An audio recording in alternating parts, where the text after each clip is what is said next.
Defeating a final boss in a video game is the resolution of the experience as a whole. It should provide the player with a feeling of satisfaction and accomplishment of the time spent playing. When a game fails to do this, it can leave a questionable mark on the experience once the game is shut off. So, what makes a final boss satisfying? Let's take a look.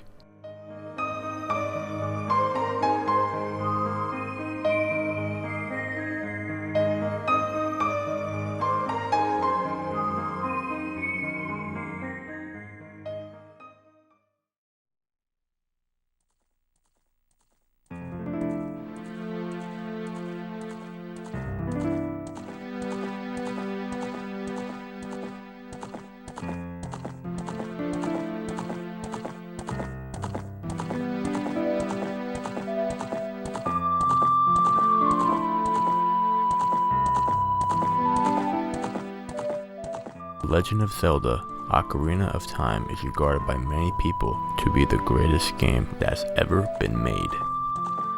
Calling a game the greatest of all time is not something I would particularly do. I can say without a doubt, it is phenomenal. Ocarina of Time has the perfect final boss, Ganondorf.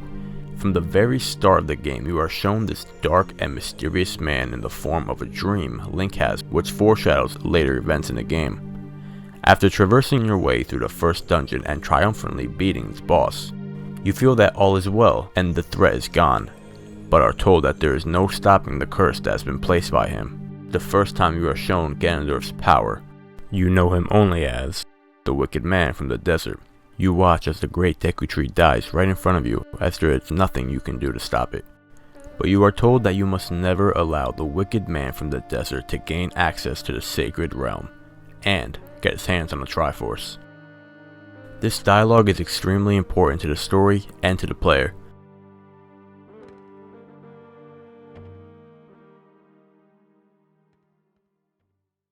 Later on, when you meet up with Zelda, you are shown Ganondorf, as she tells you that she feels very suspicious of his true intent, thus building anxiousness to your already building curiosity.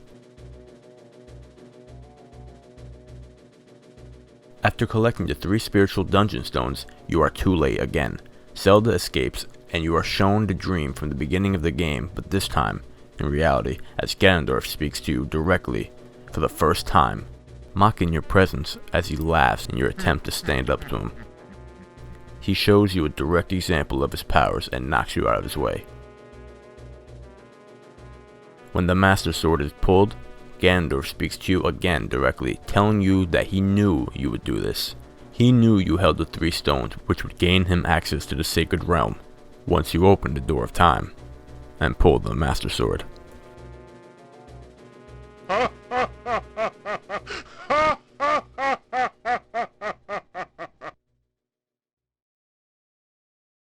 Seven years go by. Ganondorf now has the Triforce of Power and takes over Hyrule. Hyrule Castle is destroyed and replaced with a castle of his own. The town is abandoned and filled with zombies. What happened? In the next dungeon, you encounter Ganondorf face to face again after everything that's happened. Or, so you thought.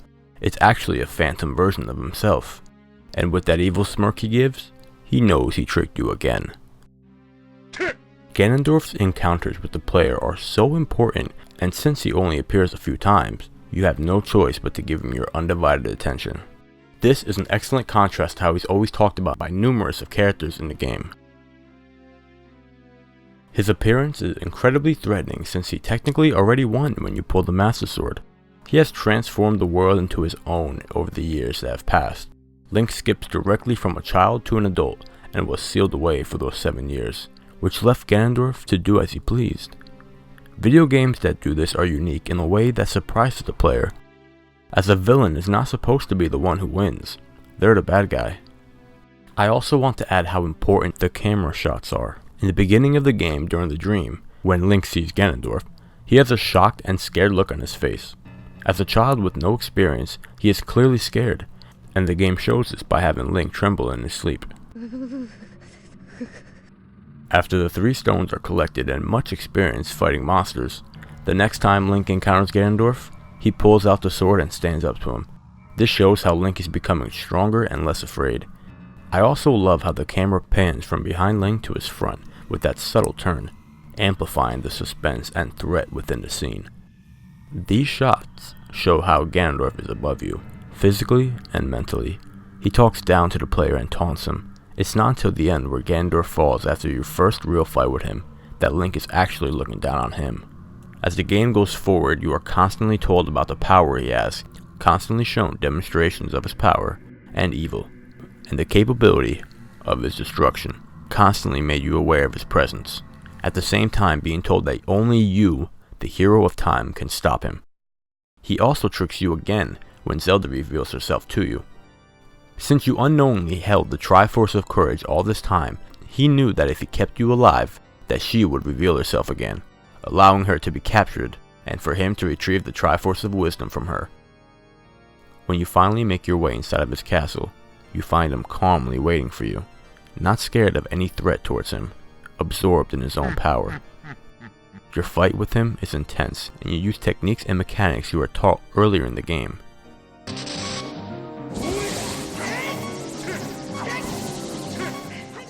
Both the setting and music of this fight are fantastic. Ganondorf falls to the ground as his castle collapses on himself. And just as his reign seems to be over,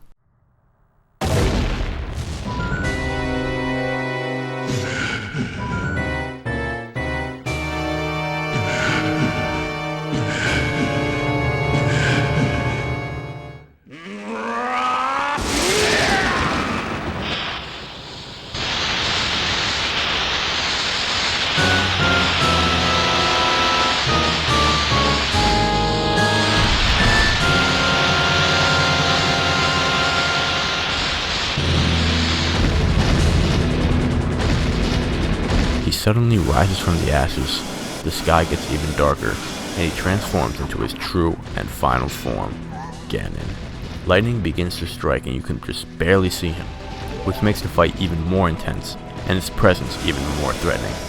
Once again, the music here is outstanding, as it fills you with a feeling of responsibility and purpose. When Ganondorf rises from the ashes, he looks down on Link for the last time. This moment shows how stubborn Ganon's character truly is, as he refuses to be beaten, refuses to lose. He will have that last laugh no matter what. He is beyond persistent. This is the final battle.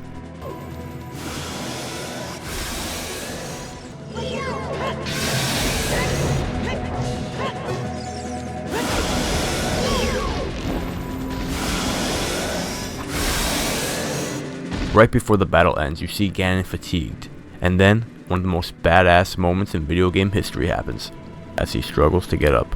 This shot shows just how far Link has grown as a character, and how you've overcome Ganon's evil. All the tricks that were played on you, all the evil he has caused on the world, all the fear you once had, all persevered.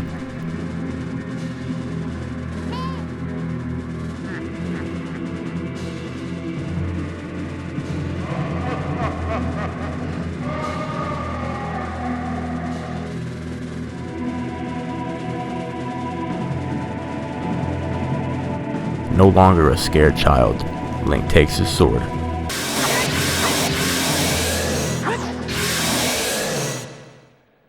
and silences the evil Ganon once and for all, bringing an end to his madness. This is how you do a final boss. Ganon is a perfect example of how to do a final boss in a video game. The character, the music, the setting, and most importantly, the build-up. When a video game final boss ends up being some random or generic enemy you don't even know about, you don't feel the same accomplishment as when you do when it's a character who's taunted you the entire game, a character that you've known since the beginning. Sephiroth from Final Fantasy VII is also another example of a perfect final boss and villain. From the very start of Final Fantasy VII, Cloud is tormented by Sephiroth's voice inside of his head, as well as memories and visions of flashbacks he has. Cloud even looks up to Sephiroth as a kid, before the player knows anything about him other than being the great Sephiroth. For the entirety of both games, you are told of the great power these villains have. They are both always one step ahead of the player, and all this gives the player the drive to continue onwards and eventually triumph. The build up to Sephiroth is incredible, with a payoff and ending sequence that will be remembered by gamers forever, for their immensely satisfying ending and battles. And I can't wait to see how he's going to be portrayed in the remake.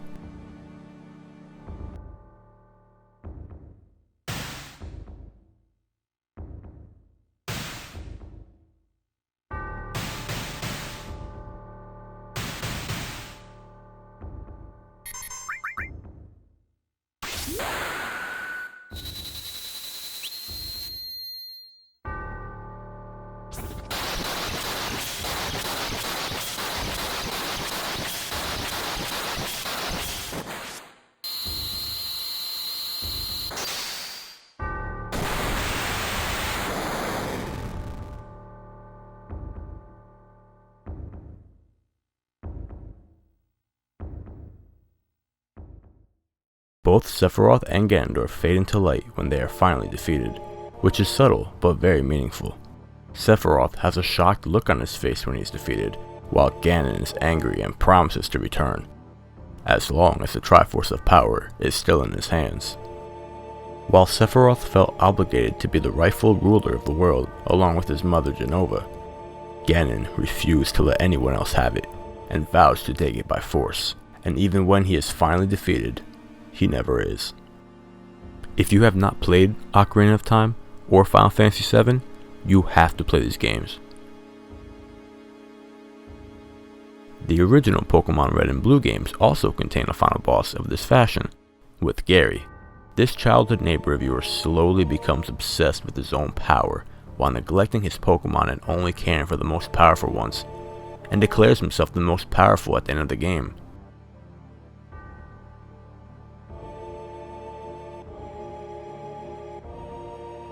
Bowser in the Sky, Lavos, Perfect Chaos, all of these final boss battles are some of the industry's finest. In Super Mario 64, you fight Bowser a total of 3 times. The first encounter is simple. Bowser breathes fire, and you need to toss him into a bomb, defeating him in just 1 hit. The second time you fight him, the battle starts off with him tilting the terrain. This becomes a surprise. Bowser also rushes the player and teleports if they stand too far away. This teaches the player about how the terrain can be altered and also shows Bowser's new move. And when you last face him, all of these moves are implemented into the final fight, where the terrain is constantly changing as the pieces fall if you miss a Bowser throw, as well as an increased amount of fire Bowser breathes and his new electric shock attack. From the very start of the game, Bowser is a looming presence, constantly watching over you and laughing at your attempts to save the princess, thus creating tension and a great but subtle build-up to the final battle. In Sonic Adventure, you are shown from the very beginning the destruction of Chaos if you collect all 7 Chaos Emeralds. You are teased throughout the entire game, seeing his different transformations, but never the last until the very end. You are shown events and flashbacks which foreshadows the capabilities of his power, which makes the player anxious to stop it from happening, as well as the opening CGI movie. Tension builds from the characters doing whatever it takes to stop him from transforming into his final form. This all builds up to an exciting final battle in the flooded ruins of the city and a badass soundtrack to match.